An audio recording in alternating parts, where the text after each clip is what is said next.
Yes, you're welcome back from that break, and this is the interview segment of Frontline on New Frontiers Television. Today, we want to talk about something that is also important in the society. In fact, it is very important because when we talk about food, food is very important to mankind. If a man eats, definitely he or she will gain his or her strength, and he or she will be able to be productive in the society. Now, oftentimes, we've heard cases of insecurity in the land, and that is because there is no food or there is no sufficient food. Farmers can't go to the land, to their farmland again because of insecurity, and that is why we have food insecurity in the country. Now, apart from the fact that we have food insecurity in the country, we also have another thing that is really eating deep into this sector, and that is the fact that food is no longer safe. Some foods are no longer safe. So that is why I want to raise an awareness today about food safety. What are the things that we can eat? Then how should we prep our food? And that is why we have an agro-food processor here with us at the studio today to talk about raising food safety awareness. It is very important for individuals, household, and everyone to know about safety when it comes to food. You are welcome on the show today, Esther Feisheto. All right, thank you, Ma. Thanks for having me. Yes, to start with, in your experience, I know that you are a food safety activist. Okay. So what exactly is unsafe food before we go to something that is actually edible, something that is safe for us to consume? So what is unsafe food? All right, so unsafe foods are foods that causes adverse health issue to the body. So if you have ever eaten a food that even after eating such food, if you're sick, probably started vomiting, you have typhoid, that means you have eaten an unsafe food.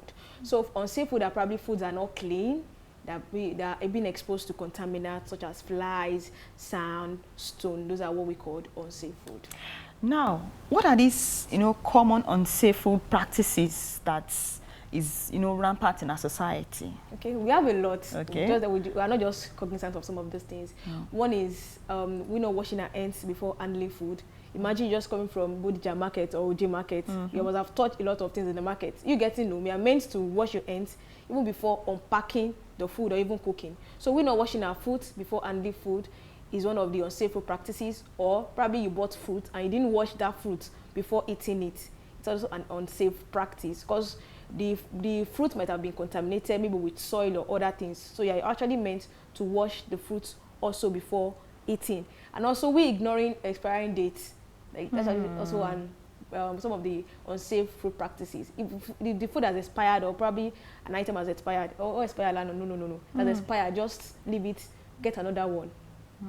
So we have a lot of them. Also the idea of some people think that if the appearance of a food is actually okay.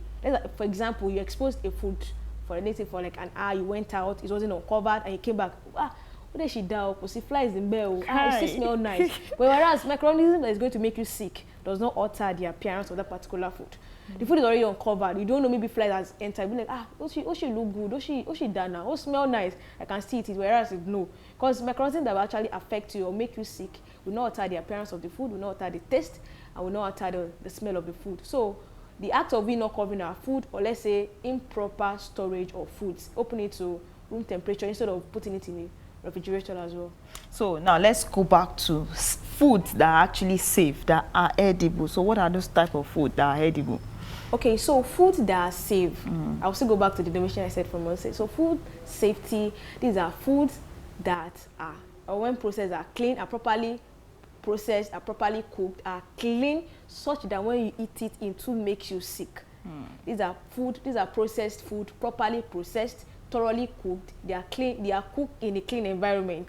While cooking, you observe your personal hygiene. You covered your hair, your nails are neat. Probably glove is not actually really important, and also use a clean water. That's even important. Using a clean water, ensuring that your utensils are also clean. Because it's different from your food is your raw material is clean and your utensils are as dirty as what I don't know. So food safety, or let's say safe food are food that are well prepared in a clean environment, observing the proper hygiene process and ensuring that the water is clean, and it's well prepared. Now, looking at, experience, I know that you have, quite a number of years that you've studied and you are vast in this. I know you've gone to the rural area and, of course, the urban setting. Now, considering these two settings, in your own opinion, which setting do you think practice unsafe food the most? Okay, the settings that practice unsafe food the most is, let's say, in the rural area. Okay. One, some of them don't have access to clean water. Yeah, that's the first one. And some of them are not really exposed to some of these safe food practices, like the need for you to cover your hair, and also washing of hands. They don't have the clean water to even wash their hands before cooking at first. So some of them are not really exposed, or some of them are illiterate, they're not learned, like they will know some of these things. Be like, she can't teach it journey, and also the idea of like cooking in a neat environment. For example, I visited a place where they are even making gari. They care, like, she don't even cover her hair. Even their aunt, if the wrapper she was putting on was dirty, so soaked, like she doesn't care. Oops. And I can't really blame her, because of where she is, and probably she's not really well learned out. Okay, this is how things are meant to be. So the settings that is very rampant with unsafe food is actually the rural settings. We are trying here in urban settings, but not everybody. So how effective is education? Because you mentioned earlier that it's because especially in the rural area, it's because some of them are not learned, so they do not know things that they need to consider when they are processing the food. So how effective is education in preventing foodborne disease? Education is actually important. Education is actually important, and since some of these people are even adults, not even children, the place the government can come in, or let's say some of these organizations in food systems, or let's say initiatives can take it upon themselves to go to some of these rural areas to actually teach the women on some of these food safety practices, and also providing this for them. It's a thing for you to tell them, and there's nothing to show for it, or there's nothing to make it so. For example, ensuring that there are boreholes, there are well waters, so that the water is clean. At least that one is said to shade there. They say that it's clean water for them to make use of, and also providing like probably head cover or head net for them to use whenever they are processing. I'm very sure that if we teach them some of these things, they will get to know it. And also in schools, at least there are rural schools where children are, when schools inculcate this like food safety training in classes, children will actually take it home, like they will implement this at home and even enlighten their parents who are not even in school, or even the communities, about some of these things on how to go about some of the safe food practices. As an agro-food processor, I know that you would have one time or the other, educate people about how to ensure that their food is actually safe. So what are the biggest challenges in educating people about food safety? Okay, the biggest challenge, let me start with the way I lectured mine is actually online, just through flyers, or just design some things. Okay, these are some of the safe food practices we experience in our society. So the biggest challenge is, one thing is for people to accept it. This issue of fixing nails, I read something about like it's not proper for you to fix nails and still be cooking at the same time. But it's like people of nowadays, I will now fix nails today, went for party and remove it that same day.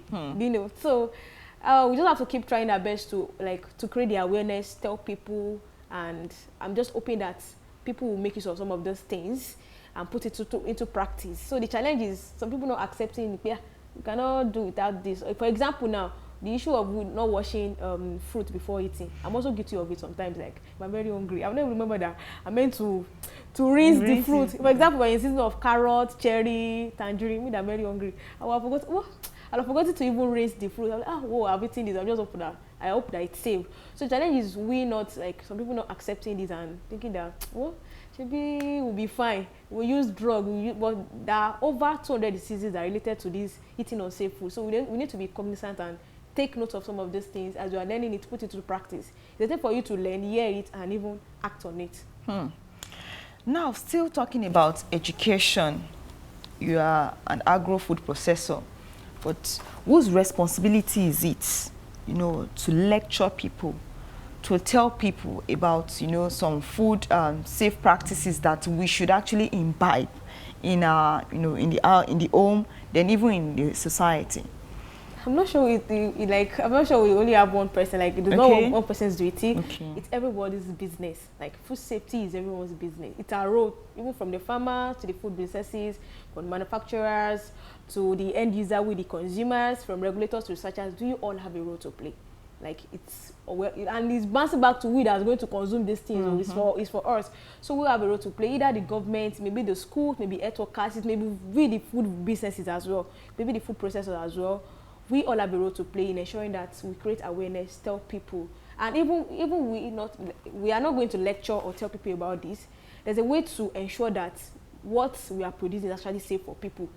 If I'm not going to tell you that, okay, this is how for you should handle your food, I should ensure that whatever I'm producing from my business is actually safe for you to consume, so that when you eat it, you're not going to actually fall sick or anything. So it's not just one person. The government can do that, anybody can do that, create awareness. Food businesses, food handlers can do that. But even beyond lecturing or creating awareness, you should ensure that is the food I'm producing, I'm taking to the world for people to consume, is it actually safe? Is it processed in a clean environment? Does it follow the good manufacturing practices? Does it follow the standard of operating and all of that? Now, since you are a food processor, so we want you to tell us that chain. You know, the chain from the farm, you know, when you harvest your proceeds, you know, farm, as the farmers, things like that. We want to know more about it, that chain, until it gets to the final consumer that will not eat that food. All right, so for my own business, the chain is from, I actually deal with proteins, processed proteins, that's what I do. So from the farmer, the farmer is going to produce that, then we, the food processor, will actually purchase from the farmer, will take it to a processing facility, you know. We kill, did I say? Slaughter. Actually, we slaughter now. We slaughter the proteins. Then the next thing is to, you know, remove the guts. That's what I do. Like, every my protein that is going outside, we actually remove the guts. It actually increases the shelf life of the protein. Remove the guts, you know, we wash thoroughly, we clean before taking it into the smoking kiln. We don't use open fire, the smoking kiln. We use the smoking kiln, then store it for like maybe within 1 to 2 days. After that, we package. We don't open it just anyhow. It's all packaged, and then we take it to the market for people to consume. So, and this protein can stay for 3 months, 4 months without spoilage. Now, for health workers, or should we say schools, what should be their role? Because you mentioned earlier, before talking about the chain, the food chain process, what should be the role of schools? Because you also said that it is not the responsibility of one person, and the earlier we hear or we start practicing food safety, the better for us. So what's the role of the schools in ensuring that they teach food safety right from, you know, when these ones are in the school? Then also health practitioners, what is their role to ensure that people, you know, get this message and they use it? All right, for the schools, I think I already mentioned earlier that the school can actually inculcate like food safety into the curriculum. From onset. You get to teach the students the basics of proper hygiene, their personal hygiene or the environment hygiene.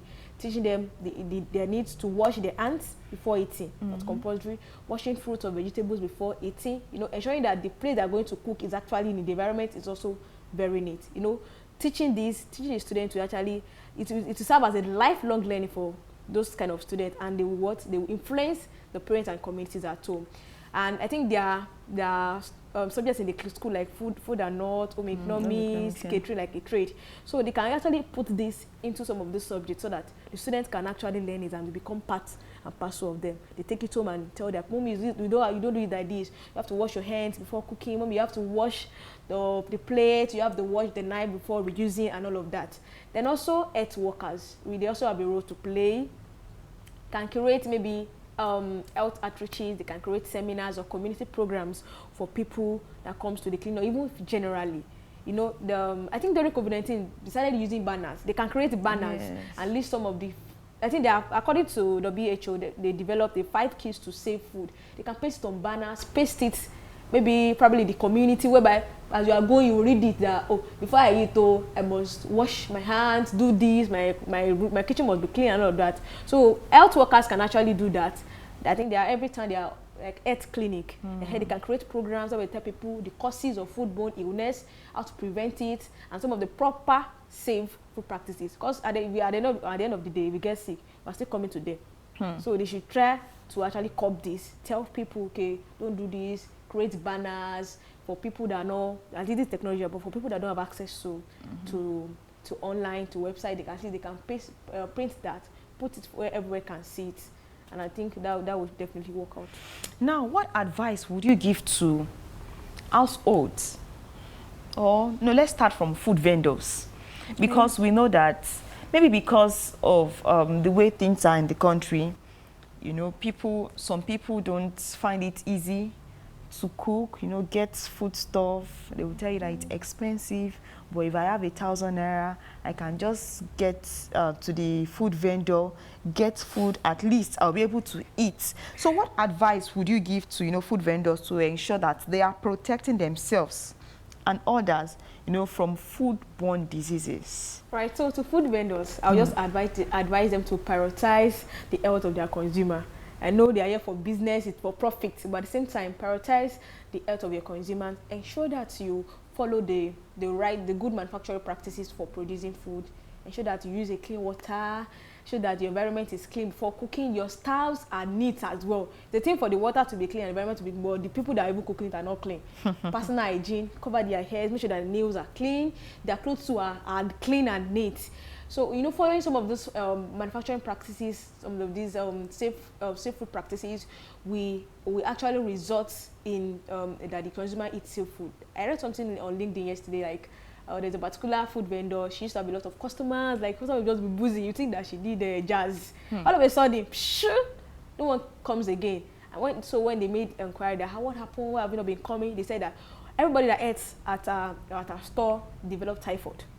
That's the use of dirty water, contaminated water. So you can imagine, you thinking that, I want to make money, like you should prioritize the health of your customers. Apart from making money, apart from you want people to be buzzing into your store and all of that, ensure that the food is safe. It's safe. They will definitely come back to eat at your store. So we should prioritize the health of our consumers, ensure that the food is properly safe. We follow the safe food practices. Now, for food vendors that, you know, are roadside, they are shops or they are kiosks, or they don't even have, they'll just place their food at the roadside. What advice, you know, will you give to them, or what do you think can be done in a situation whereby their container is placed at the roadside, but where they place the container of food, you know, at the back, the place is dirty, or someone is just frying pawpaw for the buns, you will see that their chairs or their bench is placed on, you know, where drainage is built, and people go there, people patronize them. Definitely. So what will you tell to people that patronize people, you know, food vendors like that? And also, what will you tell to, you know, food vendors that they know that their environment is not safe? Yes, they might be neat. You look at your dresser and you say, oh, this person is actually neat. You look at the container they are using to serve. It's actually neat. But what about their environment? Or what do you think the state government or the federal government can do to ensure that the environment is actually neat for food vendors, you know, to operate their business? So I'll start from where you end. Like, what state government can actually do? Yeah. They're actually trying. Well, one of the things I think the government can do is to enforce proper hygiene for food handlers. You ensure that wherever you're going to sell your food or wherever you're cooking for, make sure that the place is clean, it follows the safe food practices. Like, we can't blame them. That is why we have over 200 diseases caused by unsafe food. Imagine, it's not 20, I mean 200 diseases. Because I can't blame the food vendors that display their food on the roadside. Everybody's trying to like make ends meet and all of that. But they can actually do better. Can do better. You know, I have some people that make use of this umbrella at least to cover so that the food will not be exposed to contaminants like flies. You know, passing through even this Ibadan self, Mokola, but they see people frying. For example, the puff you mentioned, people frying puff. They wouldn't even cover it. Be like, hey, at least cover it after frying it. At least cover it. They will just display it like this. Flies will just be around the stores, which is not actually healthy for us. So the government has a role to play by enforcing it that no, if you want to go into food processing, make sure that you follow the proper hygiene, the personal hygiene, the environment hygiene. Make sure that your food is clean, the environment is clean. They should look at this even before before ensuring that you go into that business per se. And also people that buy the food, you can also tell them the food business may not know that what they are doing is actually bad. You know, maybe they want people to see the food is ready and all of that. That's why they are displaying it or not putting it inside. I think this shelf they are using now. What did they call it? This transparent. Like show glass. Show glass. So with the consumer, because it's going to bounce back to us. So I don't know that it's going to eat the food. It's going to affect us. So you can also tell the food, but mama, the back in my cover, that kind of a thing. Just you can also like give them an awareness. And flies is not good for the health. It can cause sickness and all of that. So you can also like create awareness. Even we that are going to buy the food from mommy, my cover, even if it's just paper, just to cover it so that it won't be exposed to contaminants. Sand, as people are passing, everybody is dragging their legs. Sand will do his own. Flies, insects, and some of these microorganisms are not seen. And those are the ones that is even going used to affect us. They are called pathogenic microorganisms. They are the ones that are going to affect us and will make us sick. So we all have a role to play. The food vendors, so we should like try to do much better. We should not expose our food to contaminants, cover them. I know everybody's trying to make ends meet. Ensure that I sell, I make profit, I go home, take care of my children. So in order for these consumers that are eating our food to come back, we need to ensure that like we follow the safe food practices, ensure that our food is clean, so these people will not fall sick and actually come back to buy from us as well. Now, before we go this morning, we have like 2 more questions. Okay. But I also like to ask that, apart from, the era of COVID-19, we had these, safety measures, wear your nose mask, wash your hands, keep 2 meters distance. No, now coming to, food safety, you've mentioned earlier that we need to wash our hands, make sure that our fingernails are actually clean while cooking. So apart from that, what are other, safety measures that every household needs to adopt? I'm sure that we have, quite a number because you are a food processor. So these things that, that some people don't even know that we need to actually do these things. So for us to enlighten people that it's not about food vendors this time around, it's about you eating food that is actually safe in your own house. So what are those measures, food safety measures, that we need to adopt in our different households? All right. So for everyone, as for individuals, for families now, I'll still go back to what I've said earlier. 1, make sure that you use a clean water, personal hygiene, and even your kitchen. Make sure that your kitchen utensils are clean as possible. Make sure that they are washed, and also make sure that you cook your food thoroughly, especially proteins like meat, fish. Make sure they are cooked thoroughly, and also proper storage of foods, especially perishable foods. It should not be open. If you have a refrigerator, you can put it there. If you don't have, make sure that they are actually covered. Make sure that our food are covered from dust, from flies, from insects, because we will not know that they're already on the food because they are not actually seen. Some of these microorganisms are not seen. So we should ensure that our foods are well covered from dust. If you don't have a refrigerator, cover your food. Cover it.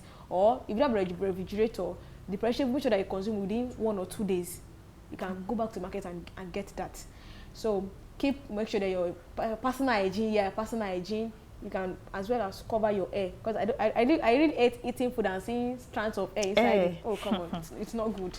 So you can cover your hair while cooking. Your utensils are properly washed. After using it, wash them. And also there's something we call cross-contamination. Using the same utensils that used to cut a raw food, used to cut a cooked food as well. Imagine you bought raw meat in the market. It's that same knife you used to cut the raw meat. You used to cut boiled vegetable. You can say that there's cross-contamination. So if you actually have one knife, after cutting the meat, wash the knife before you now use it to cut another cooked food. So you should also take note of that as well. Then also not ignoring expired. I think I mentioned that not ignoring expired date. It's actually important.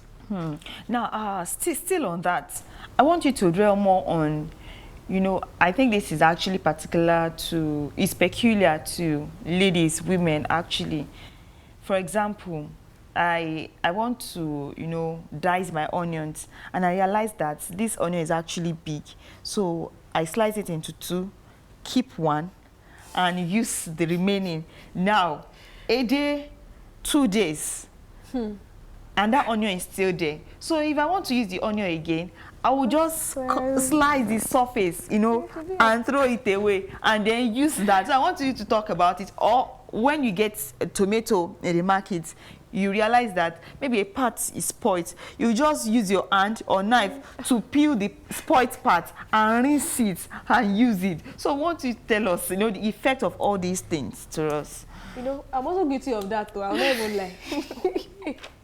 Really, the onions part. That's why sometimes I still for us to get all these small onions. So that and I know I'll finish that particular one at once. But some of these things you can actually they can be stored in the refrigerator. That's why we have the refrigerator. But in case you don't have, you have to consume, like especially the onion, you have to consume it at once. So probably that you're going to use it the next day, not like after 5 days. So at least you are going to use the next day. It's still okay. But some of these contaminants are what causes foodborne illness.